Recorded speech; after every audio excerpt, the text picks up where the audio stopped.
El martes 11 de septiembre de 1973, Salvador Allende ingresa bien temprano al Palacio de la Moneda, la sede del gobierno de Chile. Antes de escuchar la primera proclama de los militares, el presidente ya sabe que las Fuerzas Armadas intentan destituirlo.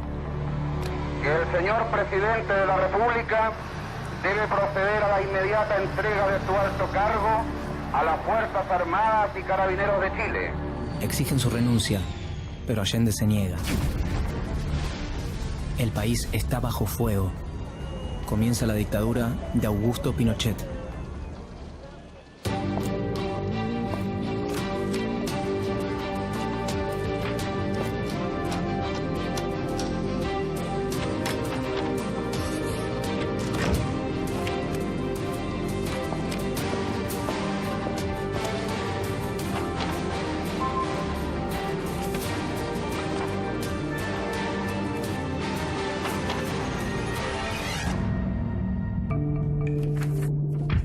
Tres años antes del golpe militar, el 4 de septiembre de 1970, Salvador Allende había ganado las elecciones como candidato de la Unidad Popular, una coalición formada por partidos de izquierda socialistas y comunistas. Salvador Allende, alias Don Chicho, nació en Santiago el 26 de junio de 1908.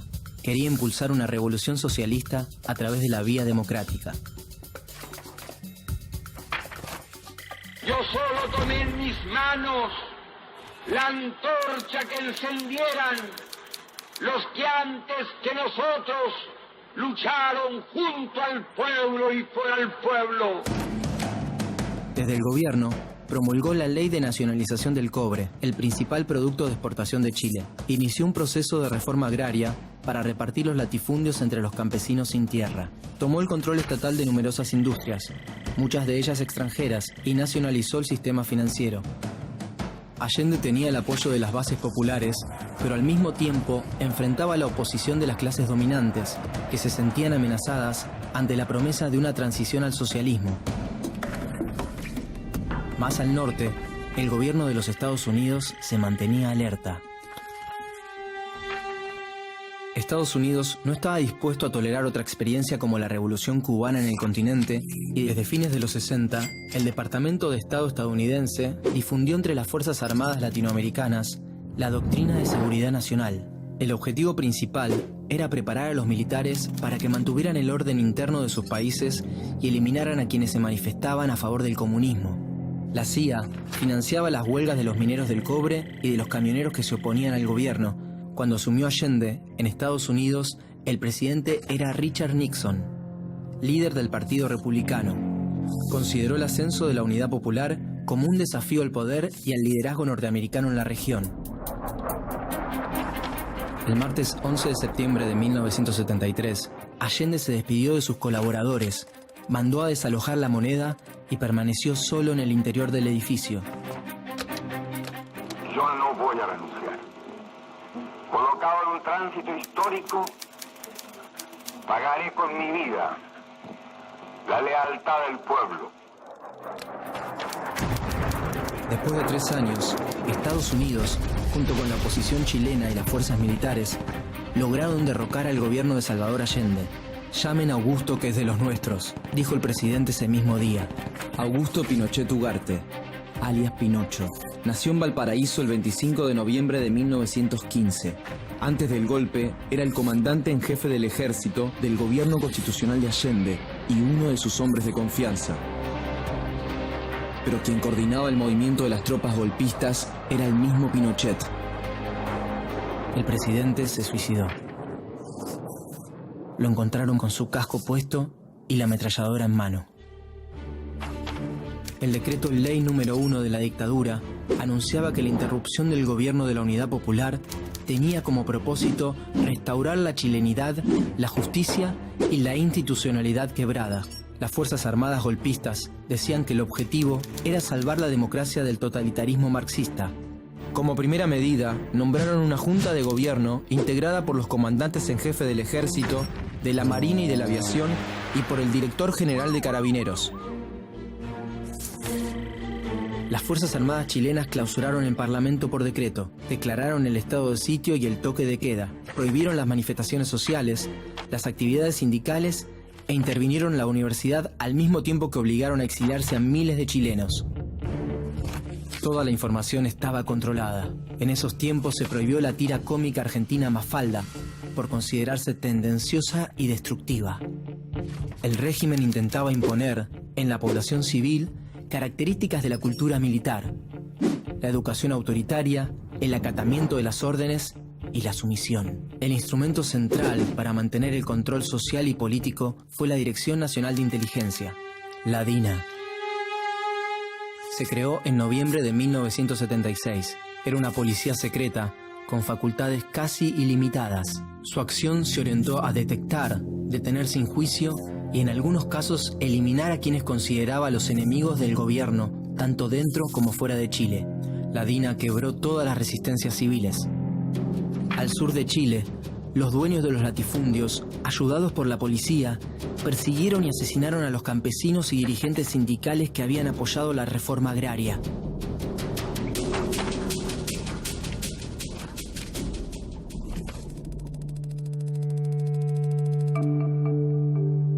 Mientras que en Argentina la cúpula eclesiástica colaboró con las juntas militares, en Chile fue el sector que se opuso con mayor fuerza al autoritarismo. En octubre de 1973, creó el Comité Pro Paz, que defendía a quienes sufrían persecuciones políticas y despidos. Y en 1975 se abrió la Vicaria de la Solidaridad, un refugio y defensa para las víctimas de la DINA. Bajo la excusa de combatir a fuerzas rebeldes organizadas militarmente, el gobierno de facto instaló consejos de guerra en todo el país. Abrieron sumarios a miles de opositores que pasaban por esos tribunales sin recibir ningún tipo de garantía constitucional y eran ejecutados en el acto.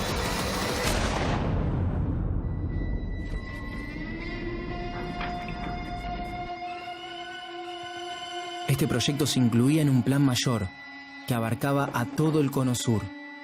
El Plan Cóndor, digitado desde los Estados Unidos, se puso en marcha en 1975 en Santiago. Se trataba de una red de coordinación represiva entre las dictaduras de Chile, Paraguay, Argentina, Brasil y Uruguay, para perseguir y asesinar a los supuestos enemigos internos de la región. A través del terror y el autoritarismo, se impuso un modelo político y económico neoliberal. El régimen creó un nuevo código laboral, privatizó los aportes previsionales, la salud, la educación y recortó la intervención del Estado en el área de seguridad social.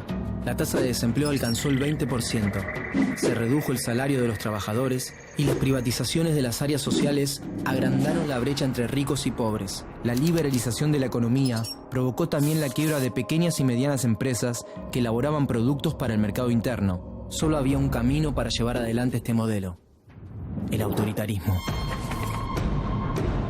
A la presión en contra de la dictadura que ejercían los sacerdotes, se sumaron las denuncias internacionales, especialmente cuando el 21 de septiembre de 1976 estalló una bomba en el automóvil de Orlando Letelier, ex canciller de Allende, en Washington. El gobierno de Estados Unidos no toleró un acto de esa naturaleza dentro de sus fronteras y comenzó a investigar el caso. Pinochet debió cerrar la DINA y permitir la extradición del agente secreto de nacionalidad estadounidense, a quienes todos señalaban como responsable. El 4 de enero de 1978, Pinochet buscó legitimar su permanencia en el poder por medio del llamado a una consulta nacional. Quería demostrar el apoyo popular que tenía su gobierno. Según los resultados, el 75% de los chilenos votaron a favor del régimen, pero el escrutinio se realizó sin registros electorales. Las presiones nacionales e internacionales obligaron al gobierno a una primera y limitada apertura política. El 11 de marzo de 1978 se levantó el estado de sitio, aunque continuaba el estado de excepción, que era solo levemente menos restrictivo. 1978 fue además un año de tensión internacional para el régimen. Solo la mediación del Vaticano evitó una guerra entre las dictaduras de Argentina y Chile, que estaban dispuestas a dirimir con las armas un conflicto de límites territoriales en el canal de Beagle.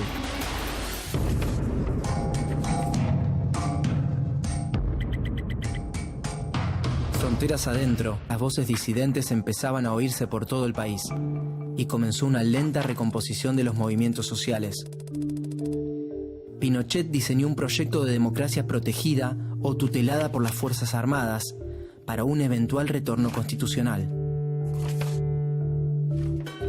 El 10 de agosto de 1980, el presidente anunció la convocatoria a un plebiscito para someter la nueva constitución a la aprobación ciudadana.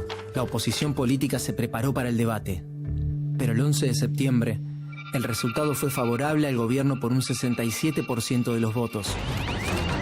En el inicio de la década de los 80, la dictadura ya había asesinado a 15.000 personas, había 2.200 detenidos, desaparecidos, 164.000 chilenos y chilenas exiliados y más de 150.000 presos en más de 1.000 campos de detención. Casi el 80% de los presos eran obreros y campesinos. Aprobada la Carta Magna de 1980, Pinochet gobernó sin parlamento y con poderes dictatoriales hasta 1989. Un año antes, se realizó un plebiscito para decidir si el dictador continuaba como presidente hasta 1997. La oposición se unió en la concertación de los partidos por el no. Sin la dictadura, la alegría va a llegar, porque pienso en el futuro, voy a decir que no. El 5 de octubre se llevó a cabo el plebiscito. Después de varias horas, el gobierno reconoció la derrota. El no había triunfado por un 54,71% de los votos contra un 43,01% para el sí. Se iniciaba la transición a la democracia. Antes de las elecciones presidenciales, los partidos de la oposición exigieron una serie de reformas a la Constitución de 1980, como la reducción del mandato presidencial de 8 a 4 años, el mantenimiento del habeas corpus durante los estados de excepción y el aumento del número de senadores elegidos por el voto popular, pero renunciaron a introducir cambios en la política económica neoliberal instaurada por el régimen. Tampoco se juzgarían o investigarían los crímenes cometidos por las Fuerzas Armadas. El 14 de diciembre de 1989, Patricio Aylwin se convirtió en el primer presidente de la democracia con el 55% de los votos. Pinochet entregó la banda presidencial, pero se mantuvo como comandante en jefe del ejército hasta el 10 de marzo de 1998. Al día siguiente, asumió como senador vitalicio.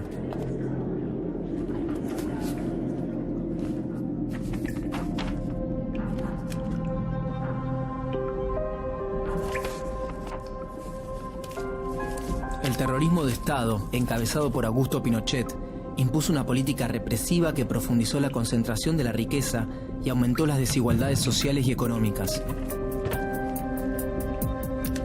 En el momento de su muerte, Augusto Pinochet contaba con una orden de detención internacional en curso y con más de 400 querellas en su contra en tribunales de otros países por crímenes de lesa humanidad. Las víctimas de la dictadura chilena se contabilizan en más de 40.000.